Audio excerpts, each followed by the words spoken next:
آفتاب ولایت، مہتاب صداقت، واقف اسرار وحدت، غوث و جنید ثانی، شیخ الاسلام حضرت میاں میر رحمۃ اللہ علیہ، آپ اپنے وقت کے جید عالم و عارف اور قطب زمان تھے۔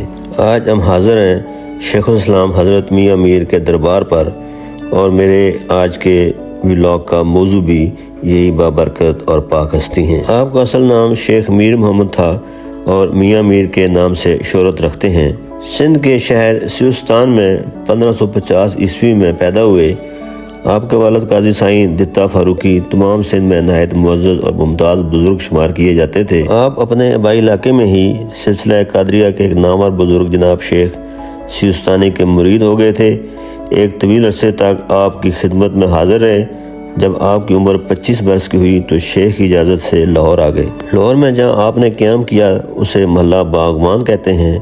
آپ اپنے مریدوں اور شاگردوں پر خاص توجہ رکھتے تھے، ان کی اصلاح فکر اور تہذیب نفس کو مقدم جانتے تھے۔ آپ کا قاعدہ تھا کہ جو شخص آپ کو ملنے کے لیے حاضر ہوتا آپ اسے بڑی خوش خلقی اور خندہ پیشانی سے پیش آتے۔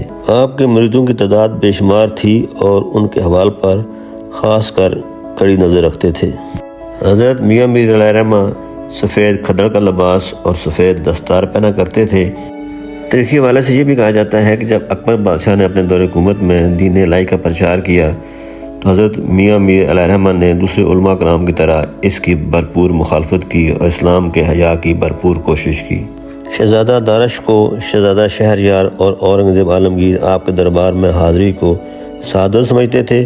آپ کے زہد و تقوی اور توکل و استغنا کے پیش نظر مسلم آبادی کے ساتھ ساتھ غیر مسلم بھی آپ سے خاص عقیدت رکھتے تھے۔ یہ وجہ ہے کہ گرو ارجن نے جب امرتسر میں دربار صاحب کی تعمیر کا ارادہ کیا تو عقیدت کے طور پر اس کا سنگ بنیاد حضرت میاں میر سے رکھوایا۔ اس طرح مہاراجہ رنجیت سنگھ زندگی بھر آپ کے مزار مبارک پر نذرانہ بھجواتا رہا۔ حضرت میاں میر فنا فی اللہ کی منزل میں تھے، وہ شہر نشین تھے اور شہرت سے بیزار تھے۔ یہ وجہ ہے کہ سندھ سے لاہور آنے کے بعد 40 سال تک گمنام رہے۔ آپ کا لباس فقراء اور درویشوں جیسا نہ تھا، سفید دستار اور کھدر کا کرتا پہنتے تھے۔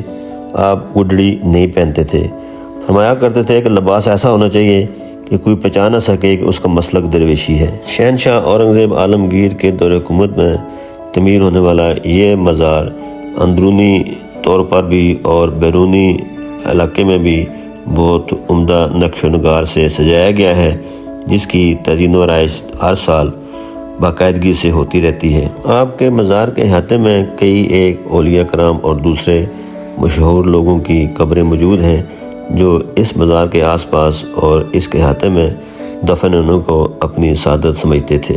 آپ کی وفات 88 سال کی عمر میں 7 ربیع الاول 1045 ہجری کا مطابق 1635 عیسوی کو ہوئی۔ حضرت میاں میر علیہ رحمہ علم و عرفان کے نہایت بلند مرتبے پر فائز تھے۔ آپ کو دینی علوم پر کامل دسترس حاصل تھی اور یہ عالم تھا کہ جب آیات قرآنی حدیث نبوی کی تشریح فرماتے تو لوگ ان سے بہت زیادہ فیض یاب ہوتے۔ لاہور دھرم پورہ علاقے میں واقع یہ مزار مغل شہنشاہ شاہ جہاں کے دور میں لاہور کے گورنر اور شہنشاہ کے سب سے بڑے بیٹے دارا شکوہ نے بنوایا تھا۔ دارا شکوہ حضرت میاں میر سے بہت زیادہ عقیدت رکھتا تھا۔ اس کے بعد جب ان کے خاندانی اختلافات کی وجہ سے یہ مسجد دارا شکوہ کے عہد حکومت میں تعمیر نہ ہو سکی، جسے بعد میں شہنشاہ اورنگزیب عالمگیر نے تعمیر کروایا۔ یہ 5 گنبدوں والی بہت خوبصورت مسجد ہے جو مزار کے احاطے میں ہی مغرب کی جانب واقع ہے، جہاں پنجگانہ نماز کا اہتمام ہوتا ہے۔ اس مسجد کی تزئین و آرائش کا کام بھی باقاعدگی سے جاری رہتا ہے اور اس کا خاص توجہ دی جاتی ہے۔